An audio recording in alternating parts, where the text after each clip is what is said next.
ആരാധകർ ആകാംക്ഷയോടെ കാത്തിരുന്ന രജനീകാന്ത് ചിത്രം കൂലി പ്രദർശനത്തിനെത്താൻ മണിക്കൂറുകൾ മാത്രമാണ് ബാക്കി.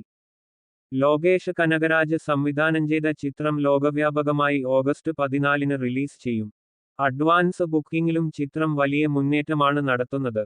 രജനീകാന്തിന് പുറമെ വൻതാരനിര അണിനിരക്കുന്ന ചിത്രത്തിലെ അഭിനേതാക്കളുടെ പ്രതിഫല വിവരമാണ് ഇപ്പോൾ സാമൂഹിക മാധ്യമങ്ങളിൽ ചർച്ച. സൺ പിക്ചേഴ്സിന്റെ ബാനറിൽ കലാനിധിമാരൻ നിർമ്മിക്കുന്ന ചിത്രത്തിൽ സൂപ്പർ സ്റ്റാർ രജനീകാന്തിന്റെ പ്രതിഫലം 200 കോടിയാണെന്നാണ് ഡെക്കാൻ ക്രോണിക്കിൾ റിപ്പോർട്ട് ചെയ്യുന്നത്. നേരത്തെ 150 കോടിക്കായിരുന്നത്രേ കരാറായിരുന്നത്. ചിത്രത്തിന്റെ അഡ്വാൻസ് ബുക്കിംഗ് റെക്കോർഡുകൾ സൃഷ്ടിച്ചതോടെ പ്രതിഫലം ഉയർത്തുകയായിരുന്നുവെന്നാണ് റിപ്പോർട്ട്. ചിത്രത്തിൽ അതിഥി വേഷങ്ങളിലെത്തുന്ന ആമിർ ഖാന് 20 കോടിയും നാഗാർജുനക്ക് 10 കോടിയും വീതമാണ് പ്രതിഫലമെന്നാണ് റിപ്പോർട്ടിൽ പറയുന്നത്.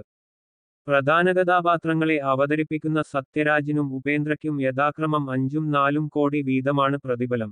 പ്രീതി എന്ന കഥാപാത്രമായെത്തുന്ന ശ്രുതി ഹാസന് 4 കോടി ലഭിക്കും. സംവിധായകൻ ലോകേഷ് കനകരാജിന് 50 കോടിയും സംഗീത സംവിധായകൻ അനിരുദ്ധ് രവിചന്ദറിന് 15 കോടിയുമാണ് പ്രതിഫലമെന്നും റിപ്പോർട്ടുകൾ പറയുന്നു. പൂജ ഹെഗ്ഡയ്ക്ക് 3 കോടിയാണ് പ്രതിഫലം. കൂട്ടത്തിൽ കുറവ് പ്രതിഫലം സൗബിൻ ഷാഹിറിനാണെന്നാണ് റിപ്പോർട്ടിൽ പറയുന്നത്. 1 കോടി രൂപ.